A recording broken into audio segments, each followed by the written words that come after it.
विश्व पर्यावरण दिवस पर हुई हिमालय आपातकाल बैठक, वनाग्नि रोकथाम के लिए बनेगा हिमालय समुदाय संघ। चौखुटिया उत्तराखंड 5 जून। विश्व पर्यावरण दिवस के अवसर पर आयोजित हिमालय आपातकाल बैठक में हिमालयी क्षेत्रों में बढ़ती वनाग्नि, सूखते जल स्रोत, जैव विविधता को हो रहे नुकसान और पर्यावरणीय संकट पर गंभीर चर्चा की गई। बैठक में विभिन्न क्षेत्रों से जुड़े सामाजिक कार्यकर्ताओं, पर्यावरण प्रेमियों और स्थानीय नागरिकों ने भाग लेते हुए अपने सुझाव और चिंताएं साझा कीं।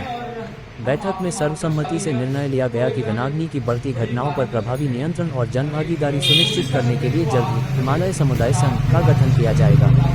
ये संगठन गांव-गांव तक लोगों को जोड़ते हुए वनाग्नि की रोकथाम, निगरानी और प्रबंधन के लिए कार्य करेगा। बैठक में चौखुटिया क्षेत्र के महगांव को एक मॉडल ग्राम के रूप में चयनित किया गया। प्रतिभागियों का मानना है कि सामुदायिक सहयोग और प्रभावी प्रबंधन के माध्यम से महगांव को वनाग्नि मुक्त गांव के रूप में विकसित किया जा सकता है, जिससे अन्य गांवों को भी प्रेरणा मिलेगी। बैठक के दौरान सरकार के समक्ष रखे जाने वाले प्रस्तावों पर भी सहमति बनी। इनमें प्रत्येक ग्राम पंचायत में अक्टूबर से जून तक 3 से 5 फायर वॉचरों की नियुक्ति, गांवों के आसपास पेड़ों और सूखी वनस्पतियों की नियमित सफाई, बीट गार्डों की स्थानीय स्तर पर तैनाती, ड्रोन और सेंसर आधारित निगरानी व्यवस्था, वन उत्पादों को रोजगार से जोड़ना तथा आग लगाने वाले तत्वों की पहचान के लिए विशेष निगरानी दलों के गठन जैसी मांगें प्रमुख हैं। इसके अलावा गांव-गांव में स्थानीय टीमों के गठन का निर्णय लिया गया, जो वनाग्नि की रोकथाम, जनजागरूकता और आपातकालीन प्रतिक्रिया के लिए कार्य करेंगी। महिला मंडल दलों, युवाओं और बच्चों की सक्रिय भागीदारी सुनिश्चित करने पर भी विशेष जोर दिया गया। बैठक में वक्ताओं ने कहा कि हिमालय केवल एक भौगोलिक क्षेत्र नहीं, बल्कि करोड़ों लोगों की जीवन रेखा है। यदि समय रहते वनाग्नि और पर्यावरणीय चुनौतियों पर प्रभावी कदम नहीं उठाए गए तो इसके दूरगामी परिणाम सामने आ सकते हैं। बैठक का निष्कर्ष रहा कि हिमालय को बचाने की जिम्मेदारी केवल सरकार की नहीं, बल्कि समाज के प्रत्येक नागरिक की है। सामुदायिक भागीदारी, जागरूकता और निरंतर प्रयासों से ही हिमालय को वनाग्नि और पर्यावरणीय संकट से सुरक्षित रखा जा सकता है।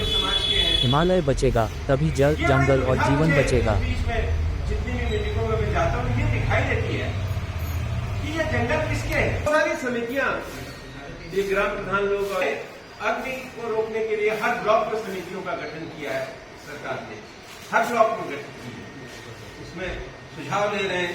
डिस्ट्रिक्ट में भी गठित कर रखी है, उनसे भी वर्तमान में क्या सोचते हैं। लेकिन हम बर्बाद करने का कार्य उन सभी को नमन करते हुए, उन सभी को ध्यान देते हुए 1 मिनट का मौन रखेंगे और उसके बाद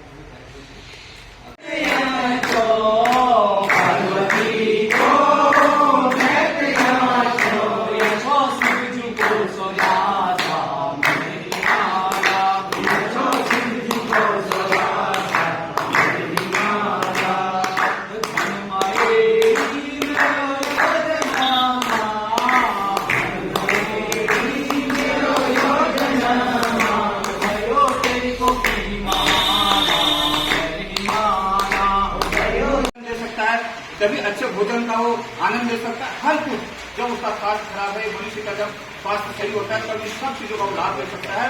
परंतु जो हमारे पर्यावरण में आग लग रही है तो हमें इससे भी काम करना चाहिए। और बाकी एक चीज, शासन प्रशासन, जब एक टैक्सी ड्राइवर की 28 सीट होती है, 9 या 10 या 8 जो भी है, एक सवारी को जब ऐसा ले जाने के लिए उसका चालान हो सकता है। तो जंगलों में जब आग वो भी व्यक्ति लगाता है, चाहे स्वयं मैं क्यों नहीं हूँ, मेरी धर्म पत्नी क्यों ना हो, मेरे बच्चे क्यों ना हो, तो हमको कड़ा सा कड़ा दंड देने का प्रावधान क्यों नहीं रखा गया है। जंगलों में आग अपने आप ही लग रही है। ये कोई आपका साउथ अफ्रीका के जंगल नहीं है कि अपना आप आग लग रही है। किसी न किसी के द्वारा आग लगाई गई है, चाहे मेरे द्वारा लगाई गई है, चाहे मेरे परिवार के किसी सदस्य के द्वारा लगाई गई है।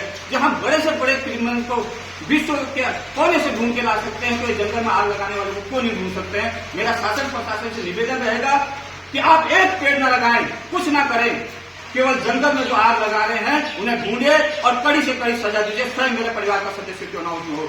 और कहने को सभी यहाँ ज्ञानी है और बड़ी पीड़ा है जब जंगलों में आग देखते हैं और कुछ नहीं कर पाते हैं। जैसे कि मैं पहले कहा था कि अगर हम किसी को आशाएं देखते हैं, जैसे हम हॉस्पिटल में देखते हैं, जब पीड़ा देखते हैं किसी गरीब को, जो वो रेफर होता है या जब उसमें बीमार होता है और उसके लिए हम कुछ नहीं कर सकते हैं। वही जब हमारे जंगलों में आग लगती है और हम कुछ नहीं कर पाते हैं तो दोनों जगह पीड़ा होती है, यहाँ भी पीड़ा होती है और हमारे पूरे समाज का स्वास्थ्य भी खराब होता है। अभी आज तो बारिश हो रही है, कुछ समय पहले जब हम देख रहे थे पूरा उत्तराखंड, और केवल उत्तराखंड में उसकी समस्या नहीं थी। अगर उत्तराखंड का पर्यावरण सही रहेगा, पहाड़ों का हिमालय का पर्यावरण सही रहेगा तो पूरे शहरों का पर्यावरण सही रहेगा। ये आज ये बिल्कुल सही आपने इसका हेडिंग डाली है, हिमालय आपातकालीन, बिल्कुल आपातकालीन की स्थिति में है। हिमालय की नहीं पूरा विश्व आपातकालीन की स्थिति में है, वो भी पर्यावरण के कारण। क्योंकि जीने के लिए केवल शुद्ध ऑक्सीजन, शुद्ध हवा और शुद्ध भोजन चाहिए, बाकी चीजें तो बाद में चाहिए। और आने वाले समय में अगर हम इसकी रक्षा न कर पाए, हमारे शासन प्रशासन हम लोग इसकी रक्षा न कर पाए तो एक समय शुद्ध हवा आगे है, आएगा क्या, आ गया है, शुद्ध हवा और शुद्ध पानी के लिए जो है विश्व युद्ध होगा। तो ये हमारे शासन प्रशासन में मैं निवेदन करना चाहूंगा, बार बार हमें इस पर ध्यान देना चाहिए कि उस मुजरिम को ढूंढ के लाएं जो जंगल में आग लगा रहा है, क्योंकि जंगल में आग अपने आप नहीं लग रही है, कोई ना कोई लघु से लगा रहा है। तो हमें इसलिए भी विशेष जो है अपने शासन प्रशासन को पत्राचार के माध्यम से या जन जागरण के माध्यम से कैसे न कैसे पहले हमें जंगल के आग को बुझाना पड़ेगा, तय करना पड़ेगा कि इस जंगल का आग किसने लगाया, कौन इसका गुनहगार है, उसको कड़ी से कड़ी सजा हमें दिलानी पड़ेगी। गांव गुलजार हैं, कोई कथा हो रही है, कहीं भागवत हो रहे हैं, कहीं कुछ और कार्यक्रम हो रहे हैं, तो घुड़के उड़के बज रहे हैं। मैं निश्चित तौर से आपको बता रहा हूँ कि आने वाले समय में गांव होगा, मकान वहां होगा और केवल एक व्यक्ति होगा, चौकीदार होगा, प्रवासी होगा।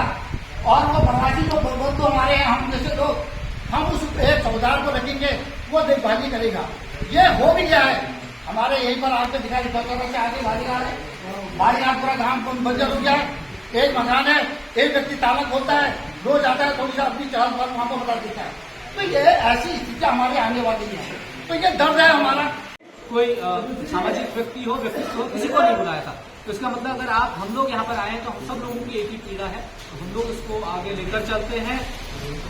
आप सब लोग इसका नेतृत्व करेंगे, कोई इसका नेतृत्व नहीं करेगा। बहुत बहुत धन्यवाद। अगर आपकी घटनाएं आती हैं तो गांव के लोग और साथ साथ में जो आज लोग जुड़े थे, सब लोगों की कहीं न कहीं दिल में है, तो हम लोग कोशिश करेंगे कि वो गांव एक मॉडल के तौर पर में बिता रहे थे। तो क्या मेन मकसद था? बहुत बहुत धन्यवाद। ये बैठक थी, ये बहुत गंभीर लगातार हमने देखे कि कई महीनों से हमारे जंगल हर साल पता नहीं कितने सालों से चलते हुए आ रहे हैं। और आज की ये स्थिति है कि आपातकाल की स्थिति है, कहीं गाँव में आग लग रही है, कहीं घरों में आग लग रही है, कहीं खेतों में आग लग रही है। बहुत सारे लोगों की जो है इसमें जान कर जा रही है। और जो हमारे जंगली जीव है, जो विविधता है, उसी को हम बात कर सकते हैं। और कहते हैं कि जो जंगल है वो नदियों की मां है, और जो जंगल जल जाएंगे तो नदियाँ हो जाएंगे। कोई भी सभ्यता संस्कृति किनारे विकसित होती है, वो वहाँ पे पनपती है। लेकिन जब जंगल चल रहे हैं तो वहाँ क्योंकि हमारा प्रयास काफी रह रहा है कई वर्षों से। हमारी ये बैठक आज इसीलिए हमारे आपातकाल आज पूरे पहाड़ में, पूरे हिमालय क्षेत्र में, उत्तराखंड की बात है, पूरे हिमाचल में भी, लद्दाख पीछे की ग्लेशियर वहाँ पे भी तो हिमालय आपातकाल की स्थिति आप समझने तक क्या करना है। इस चर्चा में बहुत सारा चीज निकल के आया, बहुत सारे मुद्दों पर बात हुई, बहुत सारे विषयों पर बात हुई। तो पहला आज तो ये निष्कर्ष निकला कि लोग चुकुटिया स्तर पर गाँव को डॉक्ट कर रहे हैं। गाँव है महजगांव, क्योंकि दिपेश बोला जी इसके ग्राम प्रधान जो उसको अडॉप्ट कर रहे हैं। और हमारी कोशिश रहेगी कि आने वाले 2 से 3 साल बाद एक ऐसा मॉडल